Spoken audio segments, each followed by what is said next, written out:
안녕하세요. 키위 IELTS 문경필입니다. 오늘은 저희 키위 IELTS에서요, 지금 현재 진행하고 있는 이 스콜라 프로그램에 대해 가지고 몇 가지 전달 사항이 있어서 이렇게 동영상을 찍고 있습니다. 일단 저희 키위 IELTS에서 현재 시행하고 있는 이 스콜라 프로그램은 총 3단계로 나눠집니다. 초등학교 5, 6학년부터 시작해서요. 그리고 초등학교 5, 6학년 단계, 중학교 1, 2학년 단계, 그리고 중3 단계 이렇게 세 가지로 나눠져 있고요. 그리고 그 각각의 단계별로 나눠지게 되는 그 근거는 바로 이 주제 선별에 있습니다. 그리고 주제 난이도가 점점 위로 올라갈수록 매우 어려워지기 시작합니다. 그리고 이 스콜라 프로그램은 이 글 제목, 저희 프로그램 제목에 있다시피 이거는 저희 인문학 베이스를 기반으로 하고 아이들이 창의적인 생각을 할 수 있도록 만들어주는 어떤 베이스가 되는데 주 목적을 두고 있습니다. 일단 제가 먼저 보여드리면은 초등학교 5, 6학년 아이들이 사용할 수 있는 개괄적인 어떤 아이디어들이 지금 나와 있는데요. 여기서 나와 있는 이 주제들이 바로 그런 초등학교 5, 6학년 단계에서 사용할 수 있는 어떤 그 아이들이 써야 하는 그 에세이 주제들입니다. 지금 보시게 되면 좀 단순한 주제들이 많습니다. 1번 주제 같은 경우는 해외 유학에 관련되어 있는 주제고요. 물론 지금 이 페이퍼는 이 동영상과 함께 밑에 있는 PDF 파일로 있으니까 먼저 다운을 받으셔서 같이 봐주시면 참 좋습니다. 그리고 지금 여기 나와 있는 이 주제들은요, IELTS와 토플 그리고 기본적으로 어떤 중학교 단계에서 사용하고 있는 교내 에세이 대회 뭐 그런 데서 나오는 주제들을 제가 다 뽑아 온 거고요. 그리고 주제들의 범위가 굉장히 넓어요. 일단 아카데믹 라이팅 주제들이 어떤 식으로 구성이 되냐면요. 일단은 가장 기본적인 구조들은 처음에는 예를 들어서 병원이라는 주제를 갖고 글을 쓴다고 했을 때 병원이라는 주제로 글을 쓰는 거는 1단계 정도가 됩니다. 포괄할 수 있는 범위가 넓기 때문이죠. 그러면은 그 다음 단계에서 쓸 수 있는 거는 종합병원이라는 키워드를 갖고서 글을 쓰게 되는데요. 자, 그러면 병원에 대해서 쓸 때 하고요. 종합병원에 대해서 쓸 때는 분명히 이 포괄할 수 있는 범위, 즉 구체성이 조금 더 많이 차이가 나겠죠. 종합병원 다음에는 내과에 관해서 글을 쓰게 될 건데, 하면 여기서는 이제 포괄할 수 있는 범위가 종합병원보다 내과는 훨씬 더 좁아지지 않습니까? 지금 그런 기준으로 해가지고 그러니까 주제를 이렇게 나눠놓고 그걸 단계별로 쪼개놨다라고 보시면 됩니다. 좀 보시게 되면은 초등학교 5, 6학년 단계에서는 입문반이기 때문에 그렇게 아주 어려운 주제를 넣어놓지는 않았습니다. 1, 2, 3, 4, 5번으로 해서 나와 있고요.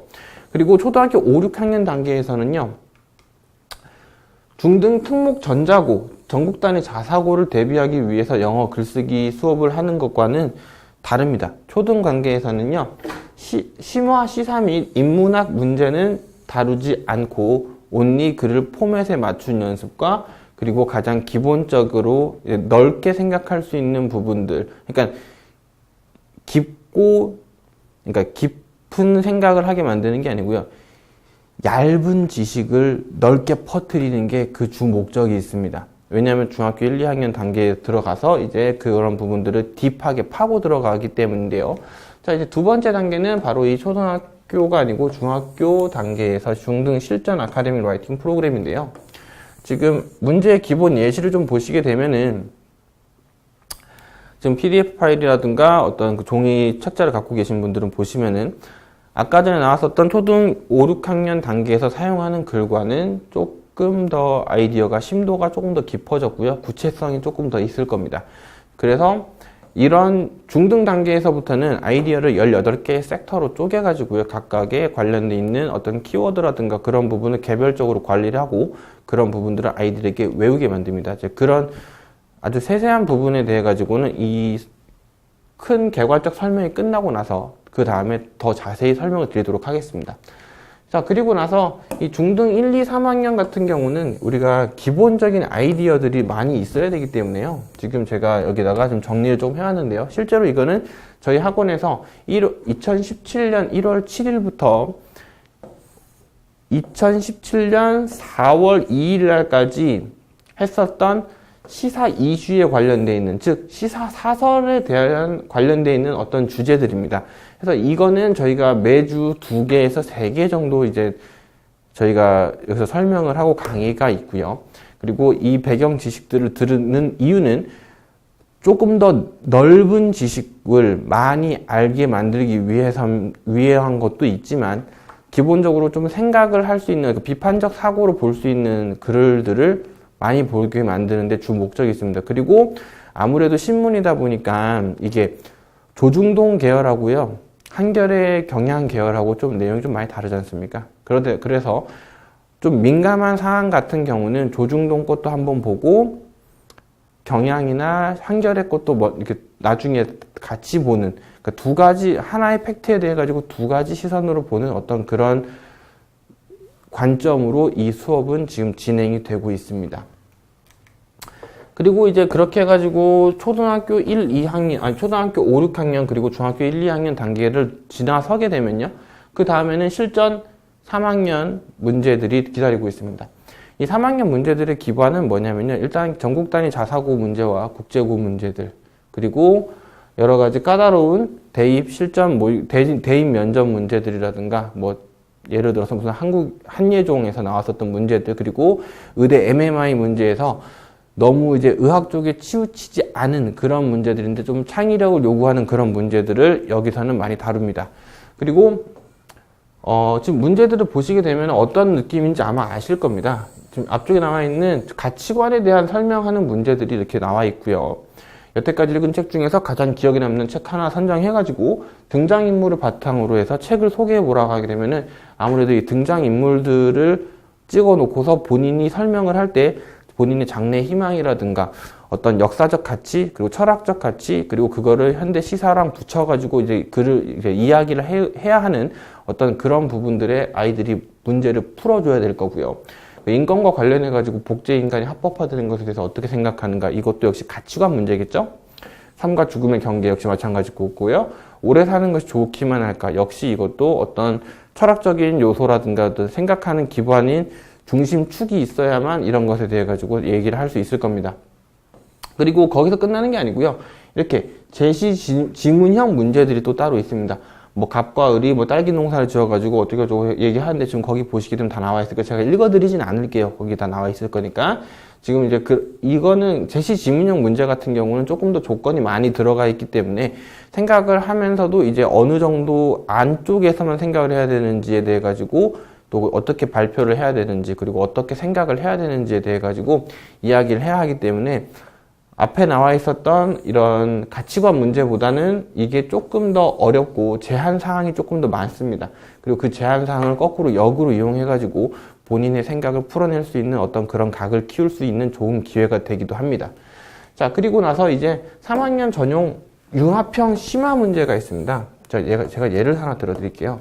지금 여기서 4번 문제를 보시게 되면은 타임머신을 타고 조선시대로 돌아가서 어떤 사람을 만난 다음에 10분 동안 대화의 시간을 가질 수 있으면은 조선시대 누굴 만나서 어떤 이야기를 해주겠는가, 뭐 이런 이야기. 이거는 역사로 돌아간 다음에요, 역사로 돌아가서 그 역사에서 어떤 사건을 발생했었던 어떤 그 기점으로 돌아가서 거기서 누군가를 만나서 그 다음에 현대인에 대한 현대 사회에서 어떤 문제점이라든가 그런 부분들을 병합을 시켜주는 어떤 그런 문제가 될 거고요.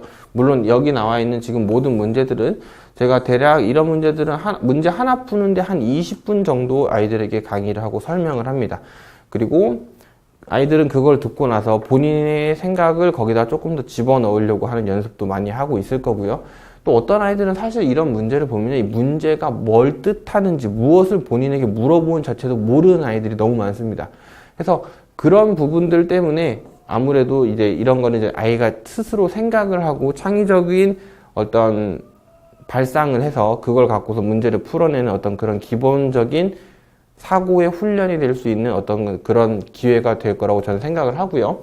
실제로 지금 이런 문제를 많이 풀다 보니까는 아이가 조금 많이 변했고, 인문학적으로 한 번쯤 더 생각해 볼 거고, 조금 더 확장을 시켜서 보게 되면은 결과론적으로는 특수목적 고등학교라든가 전국 단위 자사고라든가 그런 데 이제 합격을 누릴 수 있는 어떤 그런 기회가 되는 경우도 굉장히 많았었습니다.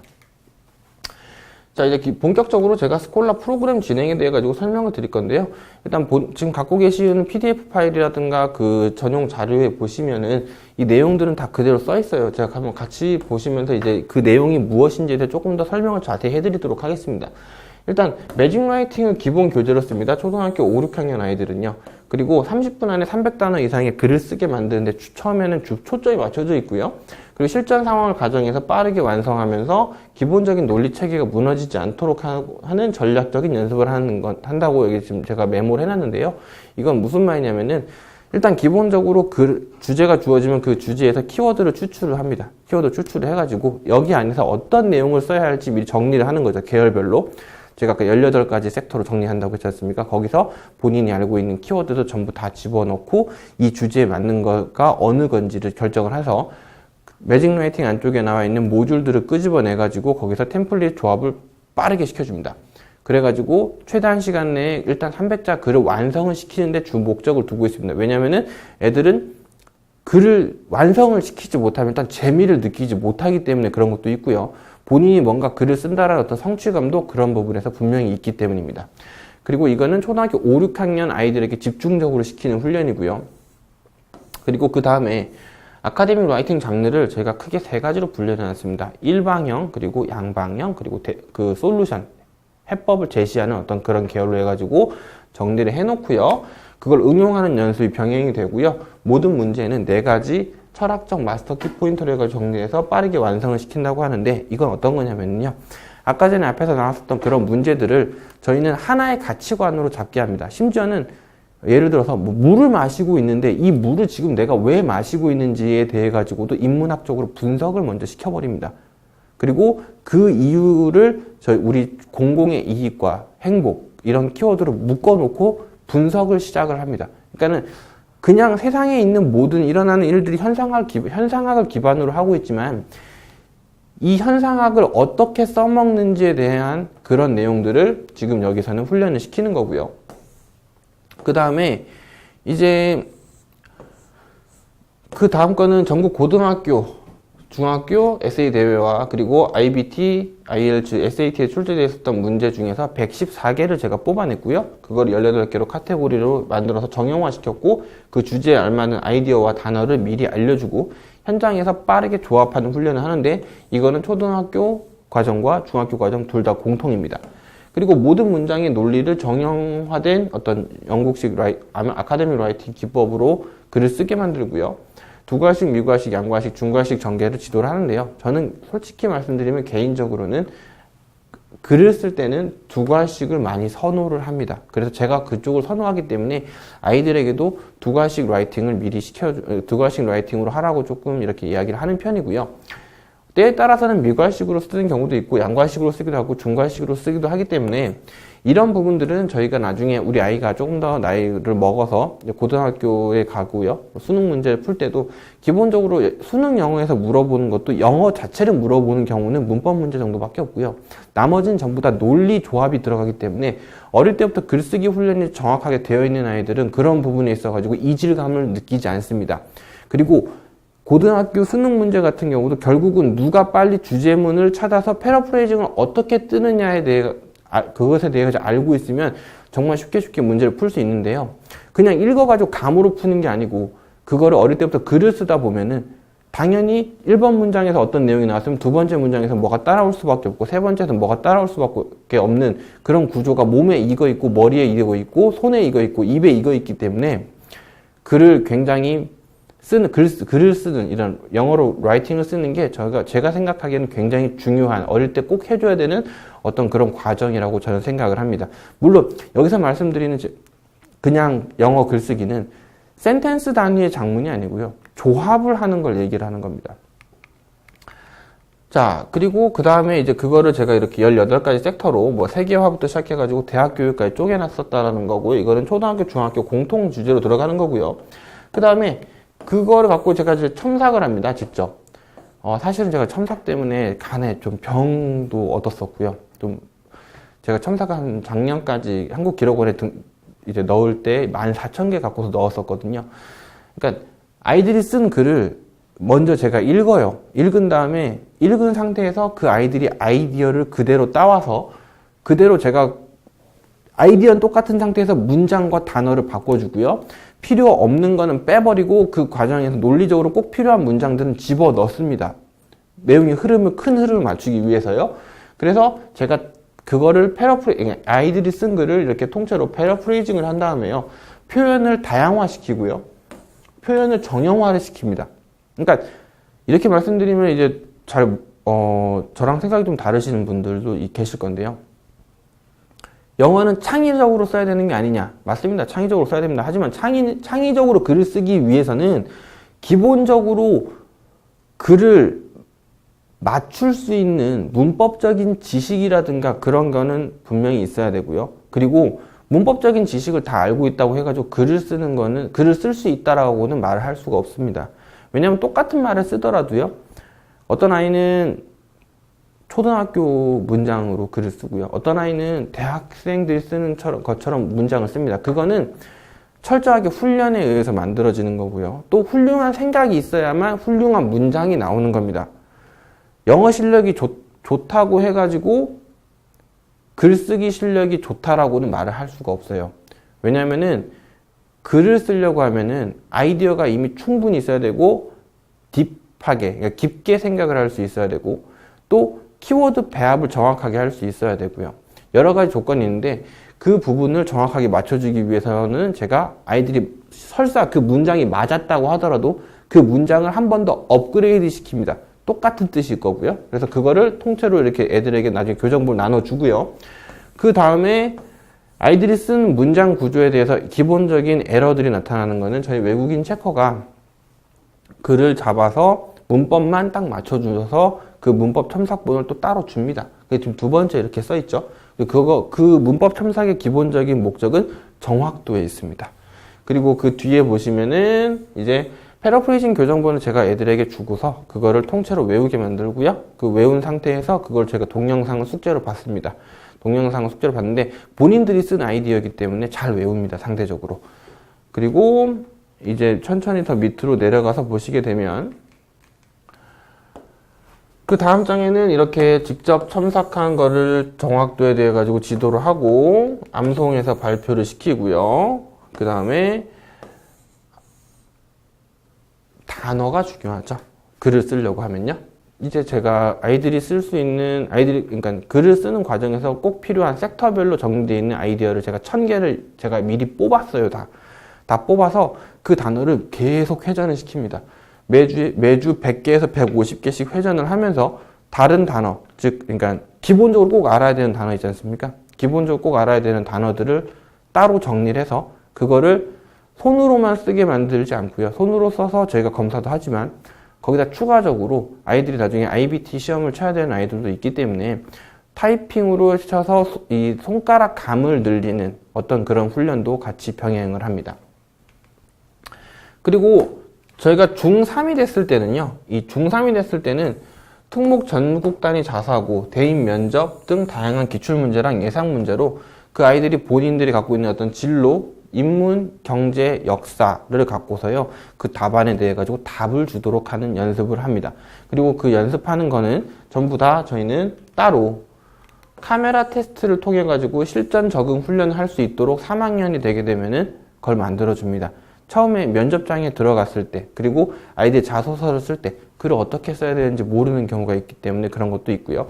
카메라 테스트를 하는 이유는 아이들이 처음에는 카메라 앞에 세워놓으면은요, 머리가 하얘진다고 해요.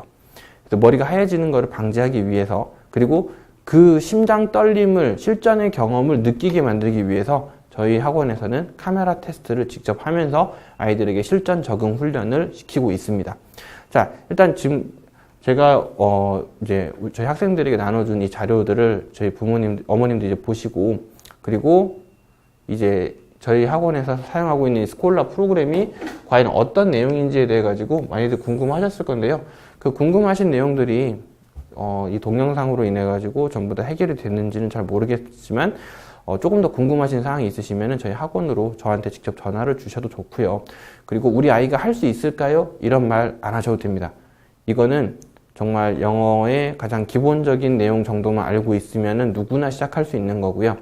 사실 저희가 한국말을 배울 때도 그렇지 않습니까? 뭐 저희 딸이 지금 둘째 딸이 6살인데요.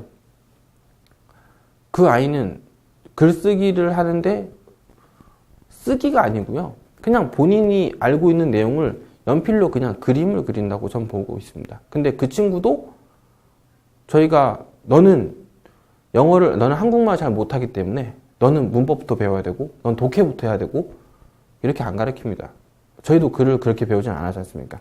그래서 수준에 맞게 그냥 시작을 해버리면 되는 겁니다. 그리고 처음에 글을 못 쓰는 거는 매직라이팅 그 무료 강의들이 있으니까요. 찾아보시게 되면 아이들이 그거 보면서 글 다 쓸 수 있어요. 처음에는.